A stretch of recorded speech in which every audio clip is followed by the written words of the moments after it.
Welcome back to my channel. So for today's video, we'll be discussing about one of the approaches under English language teaching approaches and methods, the communicative language teaching, or what we call the CLT.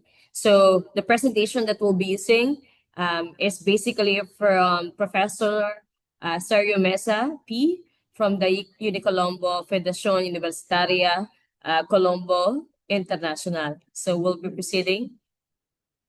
So out of the topic, we're going to be understanding the approach itself, the CLT, the theory of language, and then the theory of learning, and what particular design is encrypted in the CLT, which constitutes to the following: the objectives, syllabus, types of learning and teaching activities, the learner and teacher's roles, and the role of instructional materials, and the procedures also, the process on how CLT can be seen in the instructional material, in the teaching and learning process. So we'll be proceeding.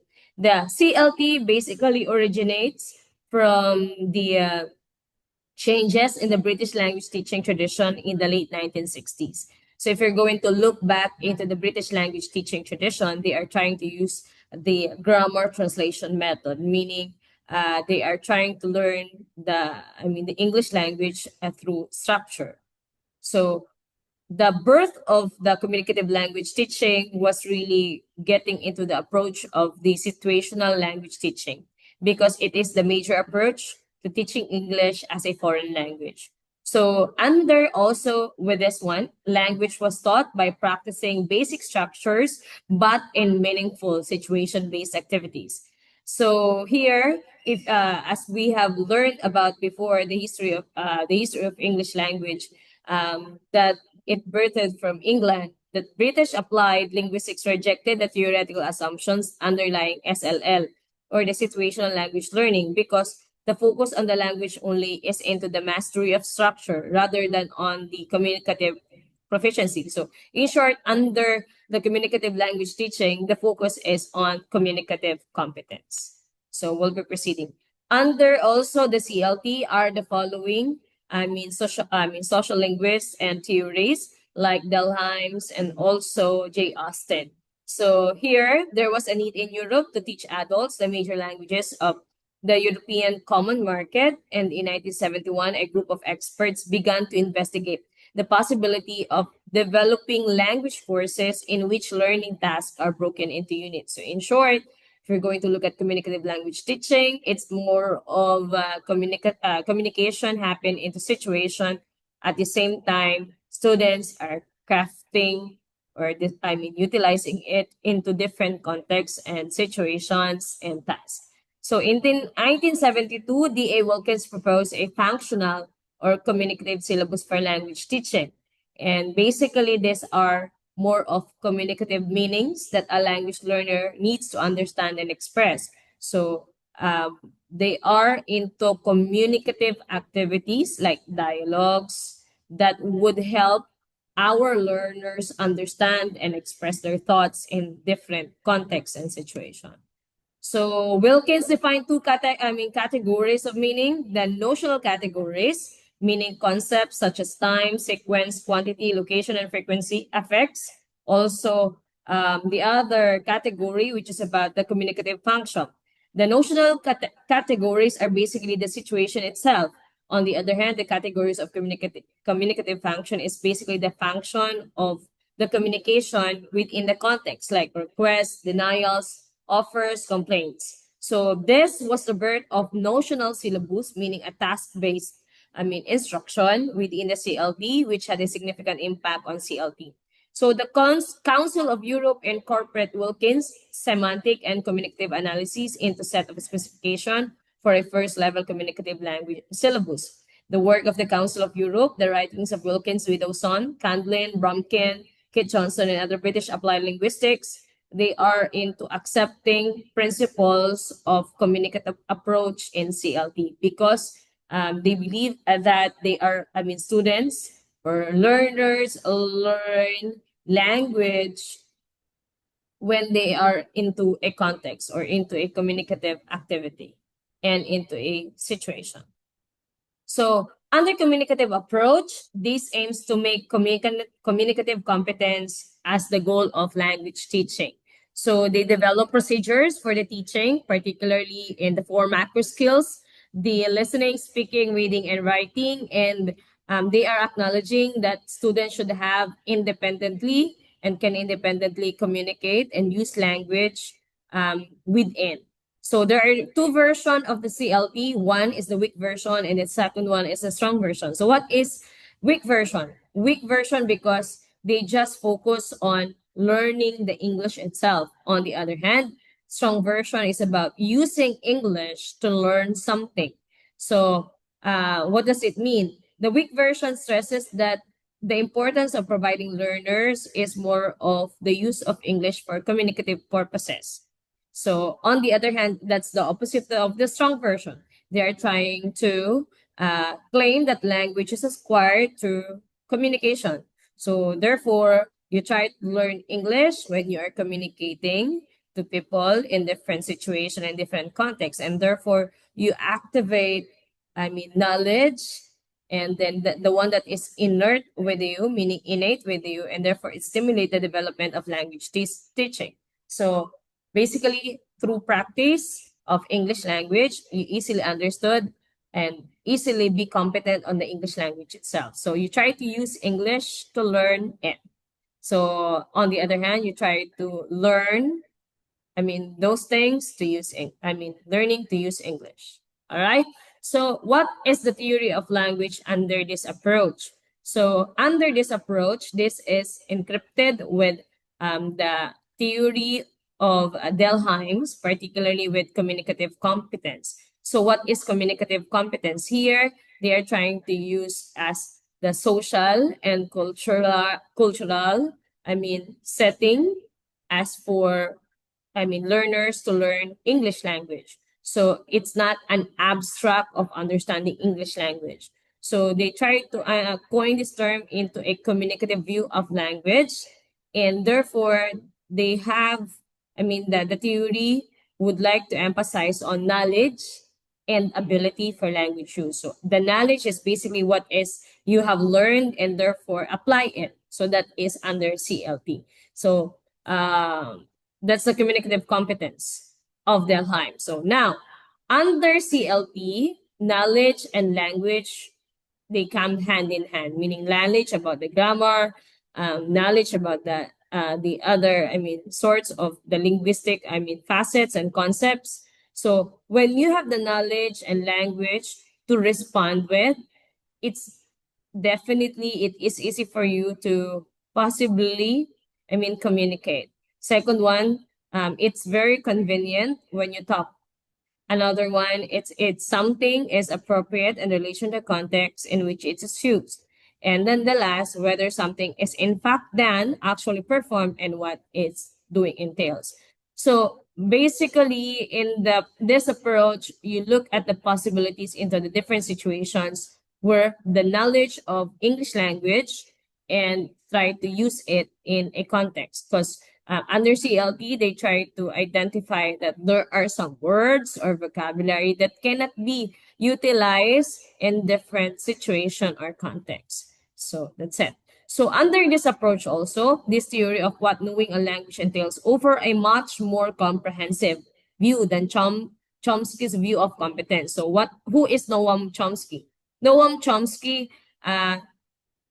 underlies with the learning that language is innate already. We have our LAD, or the language acquisition device, within ourselves. So definitely we have our abstract grammatical knowledge within our minds. So what particularly is that? So like, for example, our, learners or younger learners that could easily, understand, could easily, learn from YouTube and all. So that is under Noam Chomsky.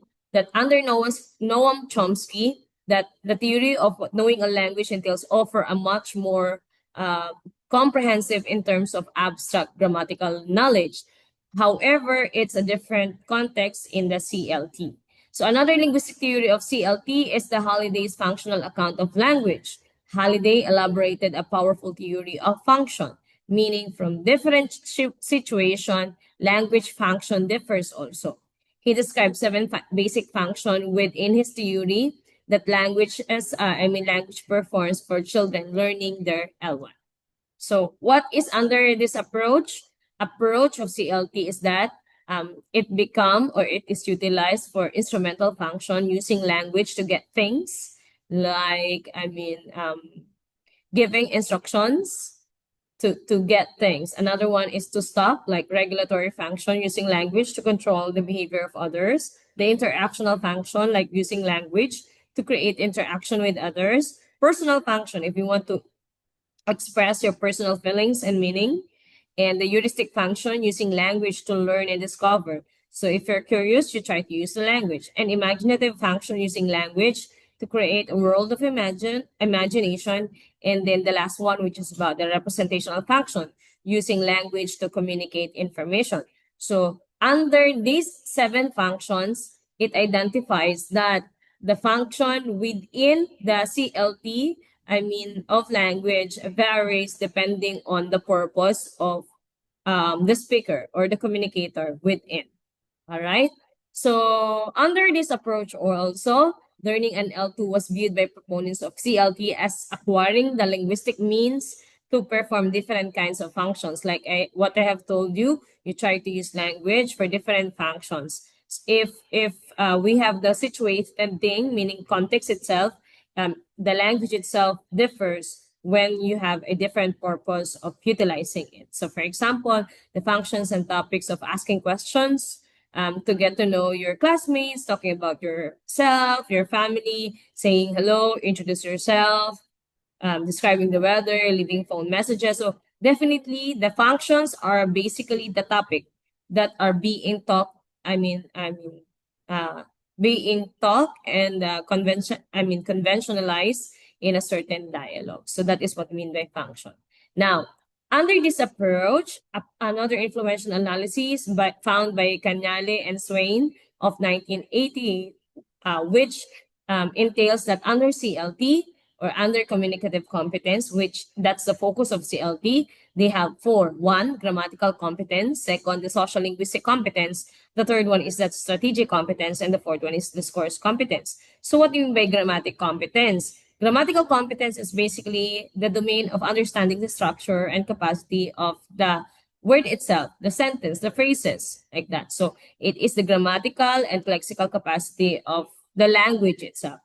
On the other hand, the social linguistic competence is basically more of the context, the role of the people, communicating within, the shared information of the participants, and then the communicative purpose of the interaction. So basically more of this is the sociocultural that is happening and the interrelationship of the people talking in a certain situation. So under this also is the discourse. What is the discourse? This is basically the batuhan or the conversation of individuals within. So the interpretation of the individual message elements in terms of their interconnectedness, if they have, fluidity of understanding and how meaning is represented in a relationship to the entire discourse text. On the other hand, the last one, which is about under this also, is the strategic competence, meaning if they cannot understand it, they are the ones who are trying to make a coping strategies to repair, to terminate, to initiate, or to redirect the communication if there is something wrong within the communication itself, within the conversation itself. So those are the four: grammatical, social linguistic, discourse, and strategic. Now, at the level of language theory of CLT, it has a rich theoretical base because under this, language is a system of expression and meaning. So the primary goal of the CLT is basically more of the interaction and communication. So to be functional in terms of the use of language, you need to use it. So the primary units of the language are on functional and communicative meanings. Now, under CLT, theory of learning is that, as what I have told you, communication is the focus of the CLT. Second, it's more of task. A task-based instruction that our students will definitely utilize language to communicate and into different situations and tasks. Another third element is the meaningfulness of principle. What do we mean by the meaningfulness of principle? Ibig sabihin, meaning the learner supports the learning process, meaning the learners are involved within the context of communication. It's not more of spoon feeding by the teacher. It's more of the learners are the one communicating within the context without really learning that they are being competent because they are being exposed with, speaking. So under this approach also, as a consequence, learning activities are selected based on how will they be interested, engaged in a meaningful and authentic language use. So they try to use the language if they are valuable. Second, if they are that's the first one. If they are valuable and they are meaningful for them to create a authentic language within the communication itself. So other accounts of CLT have attempted to describe the theories of language learning process that are compatible with CLT, which is Sabinion of 1983 that L2 acquisition, or the second language acquisition, is really birthed from learning theories that are into linguistic, social, cognitive. Meaning, when you try to learn to be language competent, you are language competent when you have the grammar, knowledge. You can use it into social situation or into different situation and could understand and could repair the language if it is necessary. So those are the variables in language acquisition. So under this, also under with the CLT, these are usually most of the objectives in communicative approach. One, it's more of expression, meaning the student should express themselves. The semiotic system and object of learning, meaning it's an instrumental level. The language is being utilized for them to understand certain meaning or a certain meaning of a certain situation. And then an expression, language and expression and giving judgment about oneself. And then, of course, to remediate, the communication based on the error analysis and then language learning within school curriculum, meaning trying to look into the extra linguistic goals, meaning the grammar itself. So under the CLT approach, one of the notional syllabus that become prominent is Wilkins 1976, which is specifically integrate grammatical categories and categories of communicative function within the syllabus, meaning there is a combination of learning between the grammatical and at the same time the situational or the task-based, meaning the grammar is being learned within the task. So the Council of Europe expanded and developed into a syllabus that included the following: description of the objective, situation in which they might typically use an L2, and topic that they might need to know, to talk about, like education, shopping, tourism, travel, like that. That the language are integrated, or the language grammar or language utilization are integrated to those topics. And then functions, they need a language for requesting information, expressing agreement and disagreement. Like for example, you're requesting for, a book hotel, or booking a hotel, or trying to, ask information about like going into the online stores, like that. So it's more of a task-based, meaning there is a situation, they integrate the vocabulary and grammar while they are also learning other topics, but within the communication. So these are examples of syllabus of the communicative language teaching. So if you're going to look at it, the functions are the students are about to ask questions to get to know to their classmates. But when they try to have that kind of function, they have that kind of situation, eventually they are about to learn simple present of being questions and statements. And also, they are about to learn some vocabularies about TV shows, clothes, foods, and weekend activities that is usually put into a content base. So later on, you'll be understanding content base. So if you're going to look at it, the CLT is a combination of task based and content based, and also language, syntax within, or the grammar instruction or grammar translation method within the CLT. So these are the types of learning and teaching activities. Like for example, a class activity, ask your classmates about their interests and hobbies and make some notes. So make some notes that is under, they are hitting and targeting to a certain topic, like, understanding conversations, completing conversations, like that. So those are the different examples of learning activities. So like exercises enable students to attain communicative objectives of the curriculum, engage students in communication. They require a use of communicative process, like information sharing, negotiation of meaning, interaction, like the ones that you see at the screen, wherein there is a question and then there is an answer and then following into different questions. And then later on, you will see there are some communicative language teaching material that there are notes there about certain grammar rule that are being learned within the context or task. So another one, classroom activities are often designed to focus on completing the tasks that are mediated through language or involve negotiation and information sharing. So these are the types of learning activities, like the ones that I have told you, the functional communicative activities, social interaction activities. So what are the learner's role? The role of learners here is just a negotiator. So the learner is a negotiator. They are the ones who try to, be immersed with the use of language. And the implication is that the learners contribute to much as he gains and learn in an independent way, because the teacher is just a facilitator here. So they are the ones who are doing the task. Students are expected to interact primarily to each other rather than with a teacher. And students give and receive information and they try to correct it hand in hand. So what are the roles of the teachers? As I have told you, they are just facilitators and then they are just need an analyst. What do you mean by need analyst? They are the one, assuming the responsibilities and responding to the needs of our learners.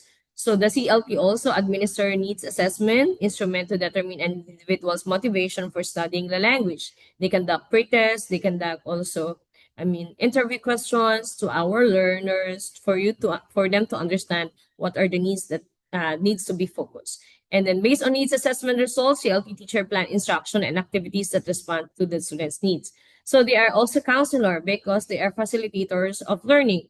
So they are exemplifying, looking into the speaker's intention, hear about their interpretation through the use of paraphrase. So it's more of they are teachers are just not they are just negotiating and asking and leading and facilitating learners learning within the task. And of course at CLT also they are the group process manager, meaning they are the um, manager of certain group tasks or individual tasks, because they are the one who try to organize classroom for communication and communicative activities. So they are just mediator of the task within among the learners. So in short, at CLP, they are into less discussion and less teacher-centered classroom management within. So what are the roles of instructional material here? Actually, in other classrooms, they have what we call brain-based approach. And there are, what do you mean by brain-based approach? Brain-based approach is basically more of, students try to learn language or any other topics that are hitting into the brain structure. So there are schools that they are holding a brain-based, but at the same time, a communicative language teaching approach. How? They try to make a worksheet wherein it is under CLT.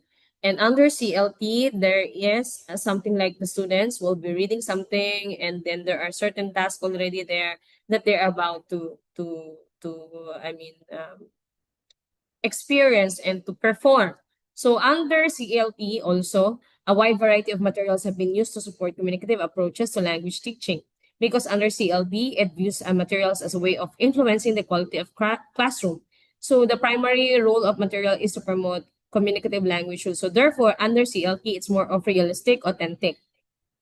So meaning, under CLT, they create a text-based, task-based, and reality and authentic-based assessment, meaning authentic situations that are within the text also, meaning they are including that one into the worksheet. So for example, as I have told you, ordering food in the restaurant, or having a telephone conversation, or booking a hotel, or trying to inform the passengers about the turbulence, like that. So that is what you mean by CLT, meaning there are certain tasks that are encrypted within the lesson that make our students communicate and do the task in situational, while also learning about grammar. So again, as I have told you, the role of instructional material here is that they are numerous textbook that under CLT that looking into the sequencing of language practice.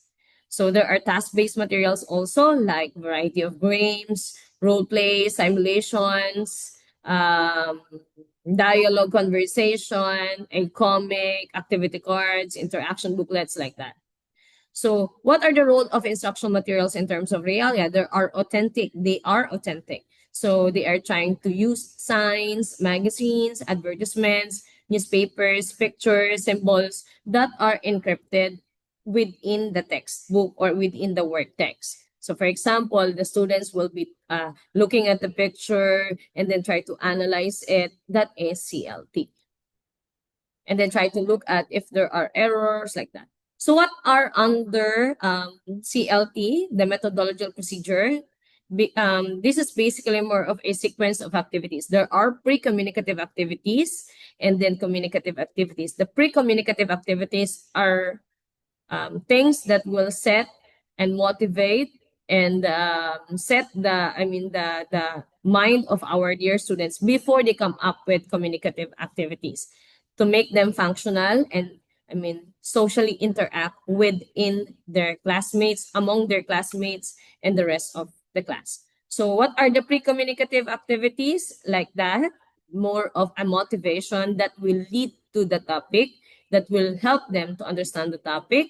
And these are the communicative activities that while they are having the communication or the task, they're also enhancing the grammar itself. So what is under CLT? CLT is basically considered, some of them considered the best approach and considered an approach because it is a combination of learning the English language through grammar, at the same time learning the language through utilization. So this approach refers to a diverse set of principles that reflect a communicative view of language and language learning to support a variety of classroom procedures. So what's good about CLP is that teachers can be creative and at the same time trying to figure out what are essential among learners and what are the specific needs of our learners that could help them and make them value about what they are learning. So CLP has passed through a number of different phases. And the first phase that I have told you is about looking into developing a syllabus of notion and functional syllabus. So the second phase focus on procedures for identifying learners' needs. And the third phase is focusing on the clients of classroom that we have talked about. So there are 5 core identified characteristics that support current application of communicative technology. 1, it should be appropriate. Second one, it should be message focused. Third one is the psycholinguistic processing. And then the fourth one is risk taking. And the fifth one is free practice. So the point here is that there are CLT instructional materials already that are being utilized. Actually, your Facebook, your TikTok, or any other social media account can be utilized as support for CLT because the things that they are seeing in reality or authentic are basically can be utilized for them to understand. Conversing, for them to understand, communication, and then for them to understand also the value of English language because they are, those things or those topics and those communicative tasks are present, outside their classroom and then within their situational environment. So I guess that would be all, everyone. I hope you learned something about communicative language teaching. But Again, the focus of communicative language teaching is on communicative confidence. The goal is our learners should communicate very well in terms of situations and make them functional and let them repair what they have learned within through situational, communication and functional communication. I guess that would be all, everyone. If you have any more questions, let me know, and then you comment into our into this video so that we can talk about it, and then I can raise your concerns and questions. Thank you very much. Maraming salamat.